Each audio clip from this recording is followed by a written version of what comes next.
Bueno, en Valor Compartido Podcast abrimos nuestro micrófono a ya un invitado que tuvimos hace un par de semanas. Él es Pablo del Arco, él es gerente de sostenibilidad de Valora Consultores. Si recuerdan, con él grabamos una entrevista en la que nos contó las perspectivas que debía tener la responsabilidad social frente a la pandemia. Y en esta ocasión, ya que estamos confinados en nuestras casas, nos abre la webcam de la suya. Vamos a saludarlo. Pablo, ¿cómo estás? Que estás ahí atendiendo. ¿Qué tal todo, Pablo? Muy bien, Javier. ¿Qué tal? Un gusto estar aquí de nuevo. Bueno, pues esta vez te hemos contactado porque, este momento es muy, muy, muy especial para pensar. A pesar de que, esto no sabemos hasta cuándo va a durar, se están postergando las contingencias, ¿no?, que están emprendiendo los tomadores, digamos, de decisiones políticas, ¿no?, de cuándo tiene que posponerse este confinamiento, ¿no? Pero es un buen momento para plantearse estrategias en materia de sostenibilidad, ¿no?, para un futuro después de esta cuarentena. Entonces, por eso te hemos traído, porque es un buen momento. Esa es mi primera pregunta, porque es un buen momento ahora para pensar en estrategias. Pablo. Sí, bueno, fíjate que quizá hay una duda, ¿no?, de si es o no es momento de pensar en sostenibilidad de las organizaciones. Uh-huh. En lo que nosotros hemos hablado o hablamos regularmente del trabajo en sostenibilidad, ¿no? Hay también como cierto temor a que las prioridades operativas de corto plazo se puedan llevar por delante pues este trabajo más de medio y de largo plazo que es Sí, claro. la sostenibilidad, ¿no? Pero por eso precisamente me gusta comenzar con esta pregunta y que la podamos platicar, porque en este momento, no pensando en el día de hoy, en la cuarentena, sino pensando en cómo va a ser la reactivación una vez que podamos regresar a la mayor regularidad posible y paulatinamente, ahí tenemos una enorme oportunidad, porque vamos a tener que construir dentro de las compañías el escenario post-COVID, ¿no? El escenario, primero el escenario post-cuarentena y luego el escenario post-COVID en un sentido más amplio. Claro. Entonces, en ese momento las organizaciones van a tener que repensar la manera en que van a operar, la manera incluso en que van a materializar sus modelos de negocio. Entonces, en ese momento es un excelente momento para que la dirección, junto con los equipos de sostenibilidad y las áreas que participan del desempeño en sostenibilidad, puedan repensarlo juntos, ¿no? Y lo que es un análisis de riesgos, de impactos y de oportunidades en el marco del COVID pueda ser el punto de partida de un nuevo estudio de materialidad, un nuevo estudio de temas claves para este periodo que se abre, ¿no? Uh-huh. Porque ya vamos a tener una reflexión en las organizaciones. Uh-huh. O sea, aprovechemos esa reflexión que ya va a existir Uh-huh. para llevarla además a un estudio de materialidad donde podamos entender cuáles van a ser esas prioridades, Uh-huh. y ese propio ejercicio de materialidad que podamos hacer, como implica el diálogo con grupos de interés de una manera mucho más potente y mucho más, digamos, con un objetivo claro, vamos a poder además aprovechar ese ejercicio para poder entender cómo el COVID está afectando a nuestras contrapartes, ¿no? Uh-huh. Y poder redefinir el marco de confianza, porque vamos a entender mucho mejor en qué situación se encuentran ellos, ¿no? Uh-huh. Entonces, por eso, este escenario post-COVID es un excelente escenario para rehacer el análisis de materialidad, actualizarlo, entender cuáles son los temas clave que le hacen a la sostenibilidad y que le van a hacer a la sostenibilidad en el nuevo escenario, y poder dialogar de una manera estrecha con los grupos de interés en el marco del ejercicio para entender cómo les está impactando y para entender cómo los podemos involucrar en la nueva estrategia que dibujemos, ¿no? Uh-huh. Creo que por eso es un excelente momento, porque se dan esas condiciones, ¿no? Claro, hablas de hacer estos procesos de nuevo, ¿no? O sea, renovar un poco la estrategia.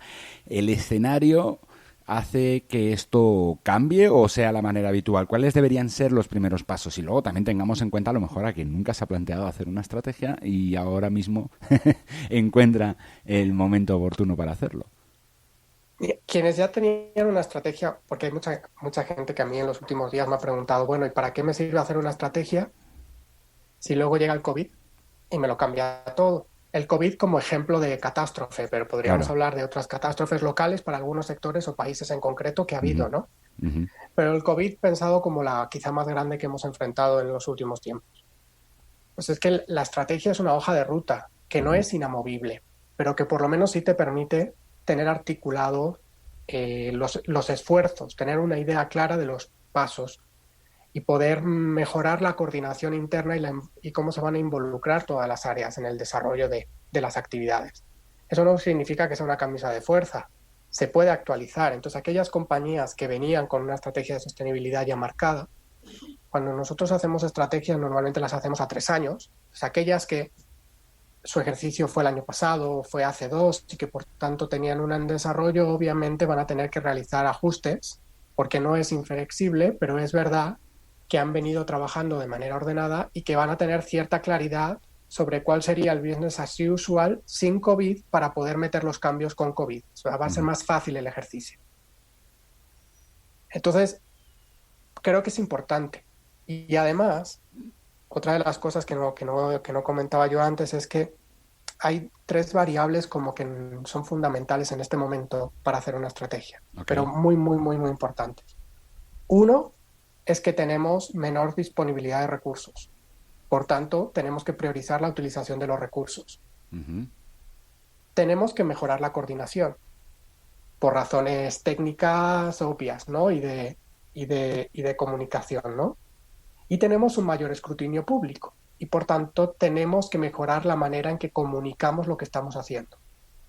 La estrategia te aporta valor en esos 3 elementos. Ujú. Te ayuda a priorizar esfuerzos y por tanto recursos. Te ayuda a mejorar la coordinación entre las áreas para sacar adelante las iniciativas.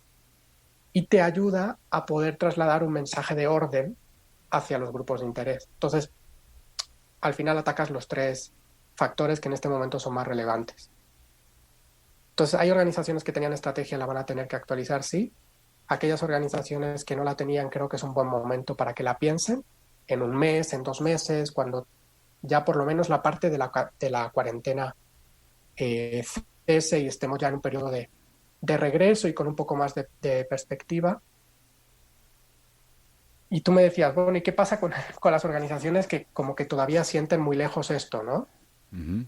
¿O por dónde empiezan? Exacto, los primeros pasos. Yo te diría, lo primero que hay que preguntarse es por qué una organización llega a la sostenibilidad y por qué una organización decide que tiene que hacerlo con un enfoque estratégico. Creo que es lo más importante, ¿no? Una organización puede llegar a la sostenibilidad de una manera reactiva y te pongo algunos ejemplos. Porque tiene un incidente reputacional grave, Ujú. porque se encuentra en un ejercicio donde necesita estrechar confianza con autoridades o con comunidades porque ha tenido algunos conflictos Ujú. desde un punto de vista legal o desde un punto de vista de licencia social y necesita resolver esas situaciones.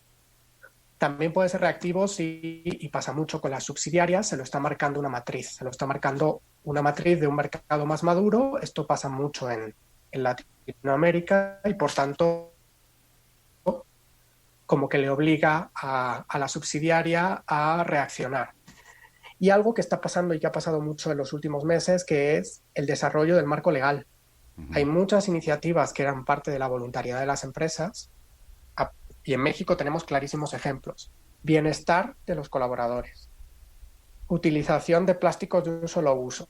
2 ejemplos, solo Ujú. dos ejemplos. ¿Y Muy qué ha recientes. pasado? Hemos tenido una regulación que ha obligado a algo que era voluntario y que formaba parte de cómo la organización decidía gestionar sus impactos. Ahora ya se acabó la voluntariedad. Ahora ya tienes un requerimiento legal de trabajar en el bienestar de tus colaboradores con un esquema de trabajo definido por la autoridad o tienes una prohibición de plásticos de un solo uso en un número importante de supuestos, porque no te queda de otra, porque tienes a los abogados encima. Esas son opciones de llegar de manera reactiva. De manera proactiva, yo te diría que tiene mucho que ver con el convencimiento de la alta dirección. Tiene que ver, y pasa mucho en México, con una evolución de las empresas familiares, de un paternalismo, de un entendimiento de la empresa como un protector, hacia un Ujú. entendimiento más estratégico de la sostenibilidad, ¿no? Esta evolución de la filantropía hacia la responsabilidad social.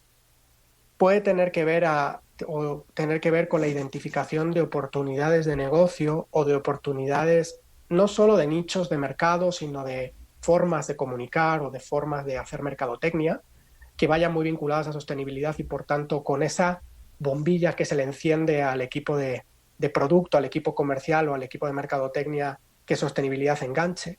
O sea, hay formas en ese sentido más proactivas de llegar y yo creo que la más importante es si la organización está redefiniendo o pensando por primera vez el propósito. Esto es algo que hemos hablado también mucho últimamente, ¿no? Como, de hecho, yo creo que es un nuevo estado de esta evolución de la filantropía, la responsabilidad social. Hay un estado extra, que es El propósito. las empresas que tienen un propósito vinculado a la sostenibilidad, que nacieron con él, o sea, en su razón de ser, en su por qué hacer las cosas ya estaba la sostenibilidad y tenemos ejemplos de pues, empresas que están dedicadas, por ejemplo, al tratamiento de aguas residuales, pues que claramente ya nacen con un propósito ambiental, o podemos tener organizaciones que deciden redefinir su propósito para incorporarlo. Por ejemplo, aquellas organizaciones que deciden ser empresas B y que por tanto tienen que hacer una redefinición interna, por ejemplo, del propósito porque no nacieron así. Claro. Entonces, bueno, eso también puede ser proactividad, ¿no?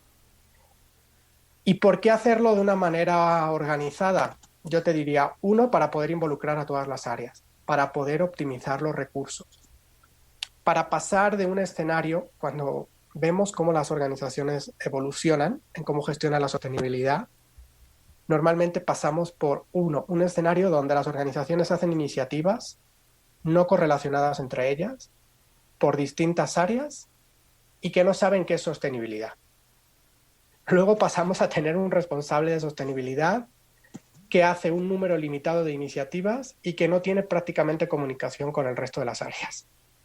Y luego ya pasamos a los ejercicios más evolucionados donde, oye, no, señores, sentémonos, pensemos cuáles son las prioridades de trabajo, escribámoslas, hagamos los planes de acción y marquémonos los tiempos, que es el paso al que queremos llegar, ¿no?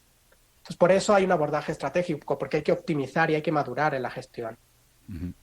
Y aparte, hay que hacerlo, digamos, involucrando, como has dicho, ¿no? Involucrando a los diferentes grupos de interés, ¿no? Y tener en cuenta cuáles son los temas materiales, cuál es la materialidad, ¿no? Ese sería, digamos, un paso que nunca hay que saltarse. Sí, es que imagínate, en sostenibilidad, yo creo que es algo de lo que nos gusta a los que trabajamos en esto. Es tanta la diversidad de temas, es tanto cómo cambian las prioridades en el contexto, cómo cambian las prioridades en la organización. Con esa diversidad de temas, si tú no haces un ejercicio para establecer cuáles son esos temas clave, te puedes perder porque no marcas un esquema de trabajo. Entonces es muy importante hacer ese ejercicio de materialidad. El ejercicio de materialidad es muy rico porque tú los temas relevantes los determinas con un doble enfoque, ¿no? Haces un análisis hacia el interior de la organización, cuáles son sus prioridades de trabajo, lo haces con la dirección, cuáles son, digamos, los temas que están especialmente vinculados con el modelo de negocio, con los objetivos corporativos. Pero luego, además, extiendes el ejercicio hacia tus grupos de interés para levantar sus expectativas. Y es en esto en lo que es aún más rico el ejercicio de materialidad. Porque si bien una compañía no se relaciona con sus grupos de interés solo en el ejercicio de materialidad, no es que lleguemos los consultores y ya se hizo la luz, no. O sea, la organización ya trabaja regularmente a través de las áreas con los diferentes contrapartes. Pero es verdad que este ejercicio de reflexión por un tercero ayuda mucho porque las contrapartes van a tener la oportunidad de reflexionar sobre las fortalezas y oportunidades de mejora de la relación que tienen con la compañía y la compañía tiene con ellos. Y esto va a nutrir mucho el ejercicio, va a permitir conocer las expectativas y va a permitir trasladar un mensaje de que son escuchados. Entonces, por eso, como muy interesante el ejercicio de materialidad, no solo por el resultado, pasa como con el reporting, pasa como cuando haces una memoria de sostenibilidad o un informe integrado, que tan importante es el resultado como es el proceso. Lo mismo pasa con la materialidad. El proceso sólido, la consulta a los grupos de interés enriquece muchísimo luego la relación de la organización con ellos. Ujú. Volviendo a lo de antes, también cambia un poco este trabajo, digamos, de materialidad, de diálogo con los grupos de interés, ahora en este nuevo escenario, o viene siendo como usualmente. Bueno, nos hemos tenido que adaptar. Que a nosotros, por ejemplo, en Valora, Ajá. el COVID y la cuarentena nos ha agarrado haciendo dos materialidades. Ujú. En la etapa de la consulta a stakeholders. Entonces, ¿nos cambia el ejercicio por completo? No, solo tenemos que adaptarnos. Y adaptarnos usando la tecnología, que era algo que ya estaba encima de la mesa, sobre todo para aumentar el alcance. Cuando una compañía sale a hacer la consulta a grupos de interés,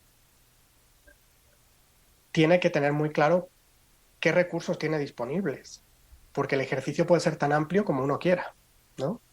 Entonces siempre buscamos los mecanismos que permitan mayor eficiencia sin agotar los recursos para poder seguir trabajando otros elementos, ¿no? Y ahí la tecnología nos ayuda mucho. Entonces, a lo mejor lo que antes eran grupos focales donde tú te desplazabas al lugar, ¿no? Para poder realizar el ejercicio, pues ahora estás haciendo los grupos focales en línea. Y se puede. O sea, cuando nosotros nos echamos las manos a la cabeza y dijimos, ¿cómo vamos a hacer un grupo focal por Zoom? Bueno, pues se puede y se ha hecho. Entonces es una cuestión de adaptarse. O sea, Ujú. y ahí sí juega hay una cosa que es muy, muy importante y es qué tanta confianza ya tenían los grupos de interés involucrados en el ejercicio con la organización. Ujú. Porque es clave. Porque la tecnología parece más fría. Ajá. Entonces, si la organización ya tenía, entonces, se puede y creo que es un elemento muy interesante. De hecho, nos permite llegar y convocar a mayor número de personas para consultarlas de lo que haríamos en otras circunstancias. Entonces, en ese sentido, están resultando bien.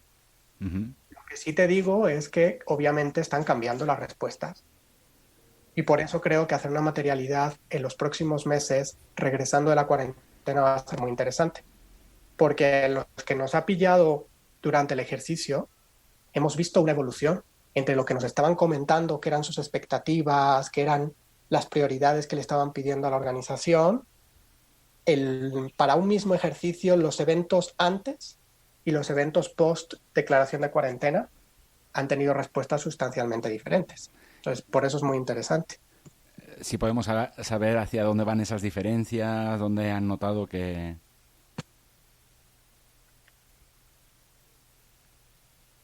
Los grupos de interés en general, y es muy general porque estoy hablando de los grupos de interés en el sentido más Ujú. amplio, en este momento tienen que lidiar con la incertidumbre. Ajá.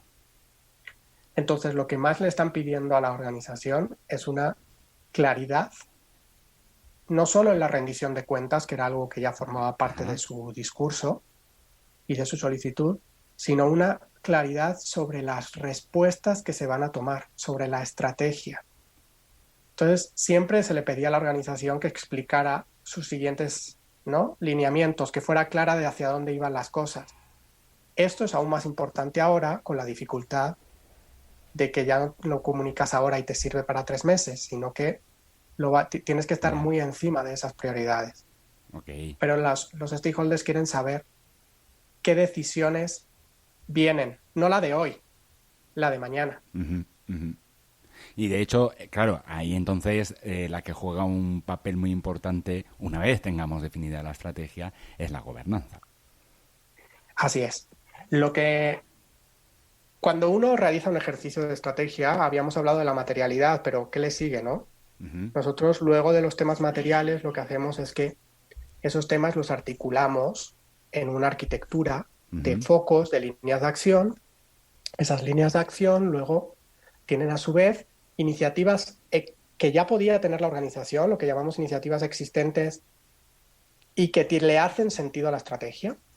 Y podemos incorporar iniciativas nuevas que definamos en el marco del ejercicio y que atienden las brechas que nos faltaban por cubrir.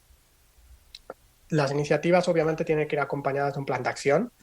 Tú no puedes escribir la iniciativa y lavarte las manos y que la organización sea la que decida cómo, sino que tienes que ayudarle a entender qué tipo de actividades acompañan, cuáles son los indicadores que le van a servir para el monitoreo. Ujú. Y claro, la iniciativa se pone en marcha. Pero si la iniciativa se pone en marcha sin un esquema claro de gobernanza, al final lo que pasa es que las responsabilidades no quedan claras. Tú puedes haber puesto responsables de las iniciativas, pero ¿quién tiene la responsabilidad de la coordinación? ¿Quién informa a la alta dirección? ¿Quién involucra a los principales órganos de gobierno? Necesitas esa gobernanza. Nosotros ahí lo que recomendamos es, uno, constituir un comité de sostenibilidad en el caso de que no existiese. No hay que llamarlo comité de sostenibilidad. Si ya existe un comité que pueda asumir esas funciones aparte de otras que tenga, bueno, es la opción B, no es la mejor, pero tampoco es mala. Ujú. Esto a veces pasa con, por ejemplo, algunos comités de prácticas societarias.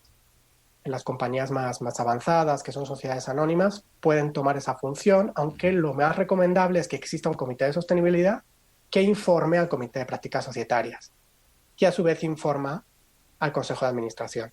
Entonces, la idea es que haya un esquema, un órgano encargado de monitorear los principales indicadores y de monitorear el grado de avance de la estrategia e ir resolviendo aquellos elementos que puedan ir surgiendo en la implementación de las iniciativas y donde los responsables de esas iniciativas den cuenta de cómo las estén ejecutando. O sea, que exista una rendición de cuentas interna.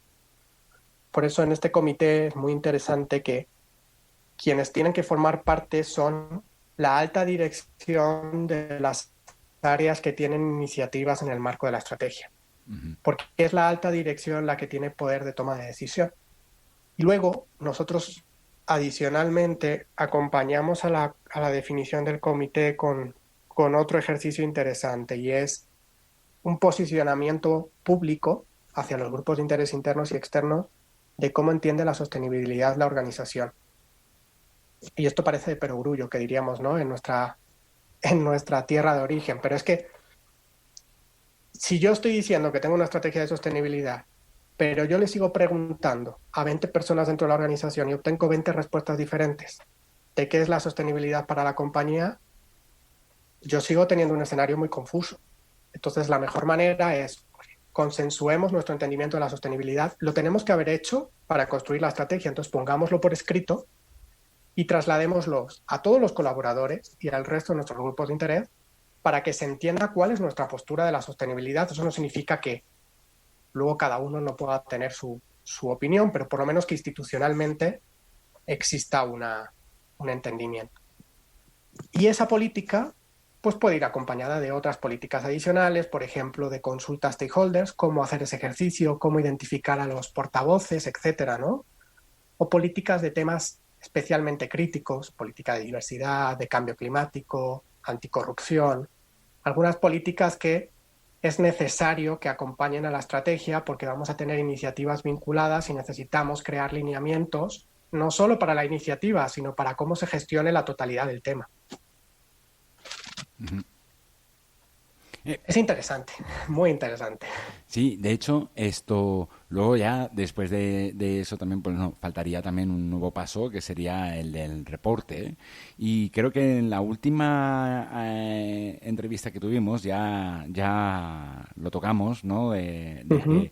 que el reporting, pues puede ser uno de los temas que más cambien, ¿no? Debido a esta crisis de la COVID-19, ¿no? Como que no sé si estás detectando que el reporting va a ser otra cosa, ¿no? Estamos hablando de, oye, el mundo no va a ser como era, todo tiene que lo nuevo normal, lo nuevo normal, perdón, etcétera, etcétera. Uh-huh. El reporting, cómo se ve afectado por esta nueva coyuntura y hacia dónde va, qué cambios Uh-huh. prevés.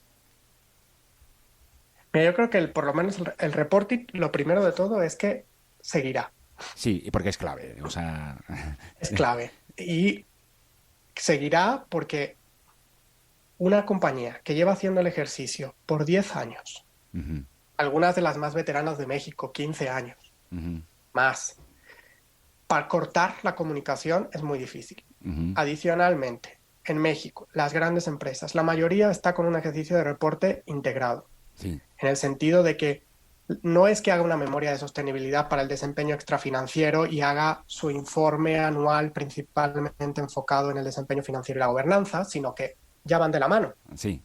Entonces, con aún más razón y en estas circunstancias, tú no puedes dejarle de comunicar a tus inversionistas Ujú. cómo están las cuentas, cómo se están tomando las decisiones. Entonces, como el ejercicio es combinado, es aún más difícil que haya una tentación de dejar atrás la comunicación de sostenibilidad, por decirlo de alguna manera. Entonces, el reporte va a seguir. Ujú. ¿Qué nos está pasando? Ahora estamos entregando reportes, ¿no? O sea, es periodo de presentación, sobre todo porque van para las asambleas de accionistas, ¿no? En muchos casos.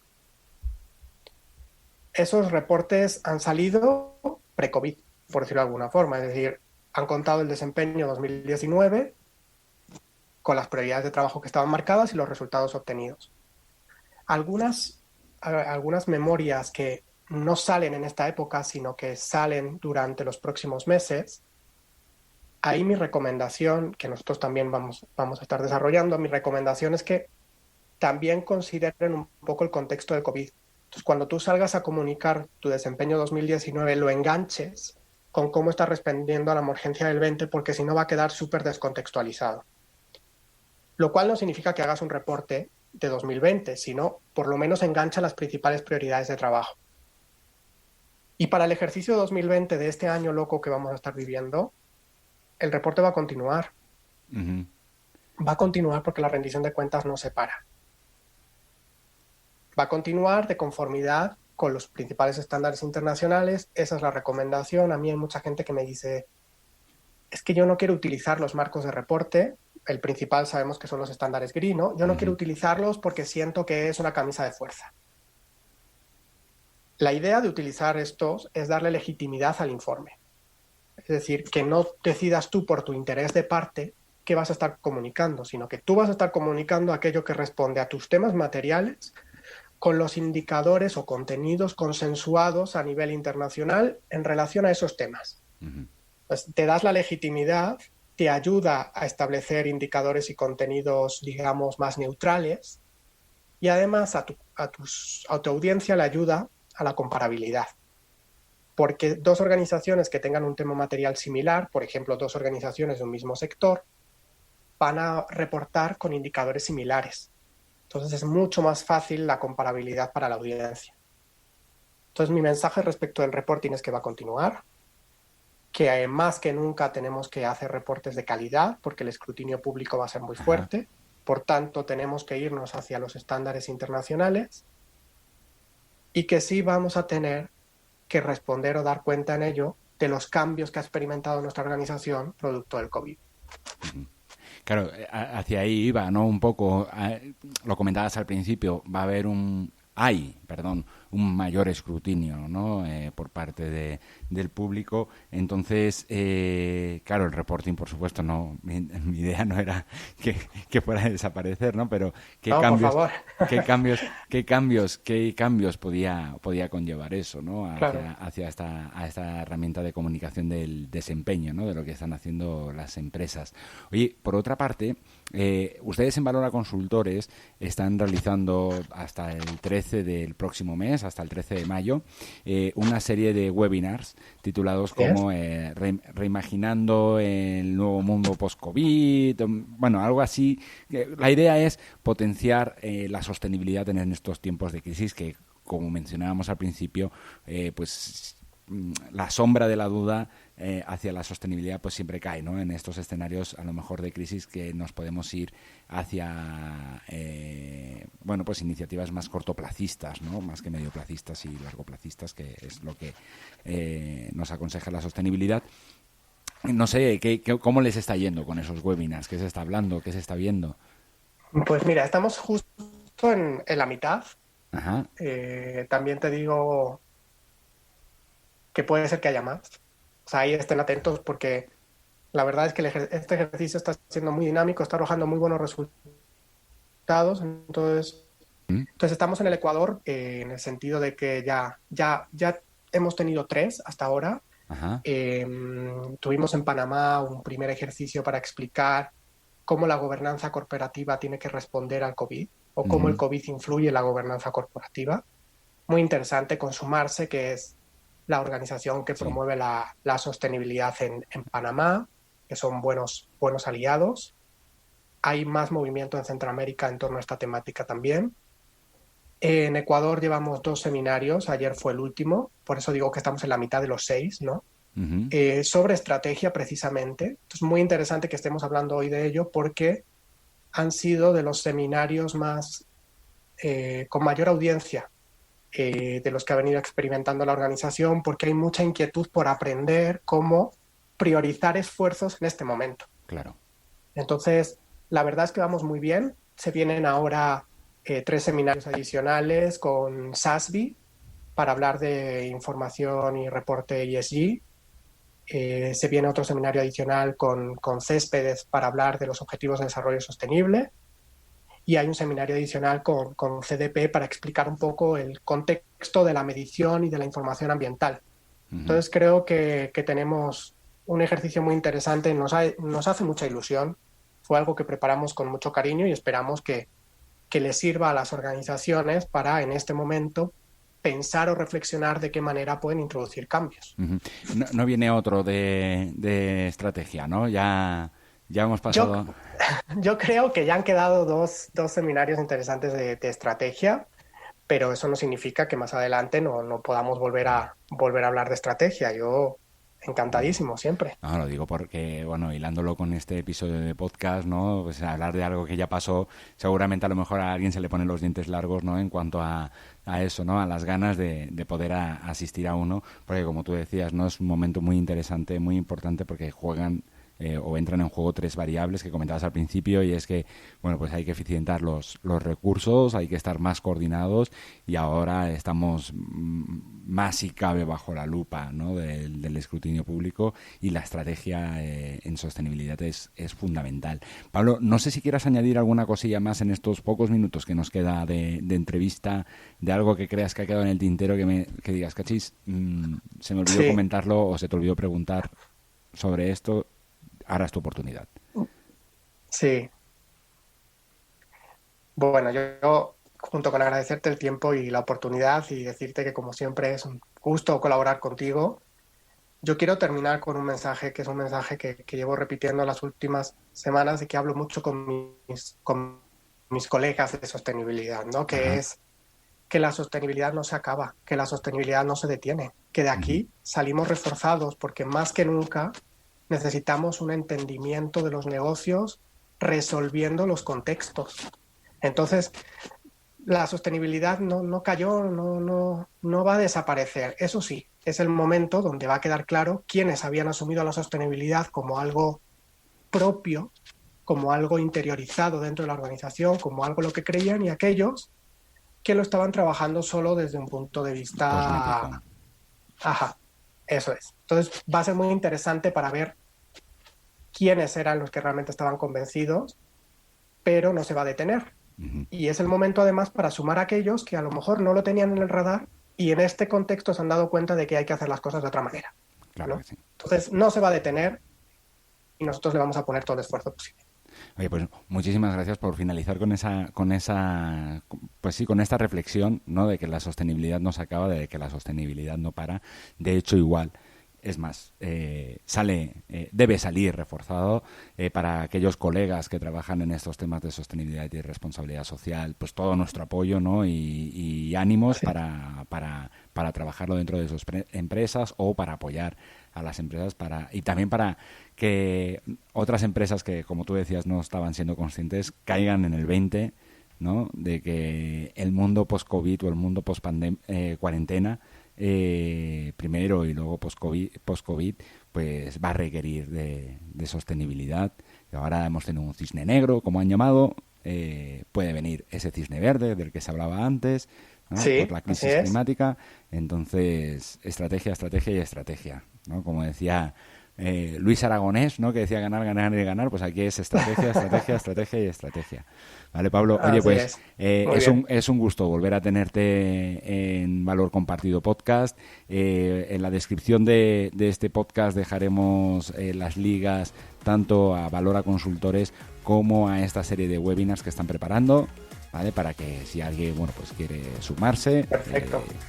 Es libre de hacerlo. Muy bien. Un abrazote muy, muy, muy fuerte, Pablo. Otro muy fuerte para ti, que estéis todos bien. Gracias.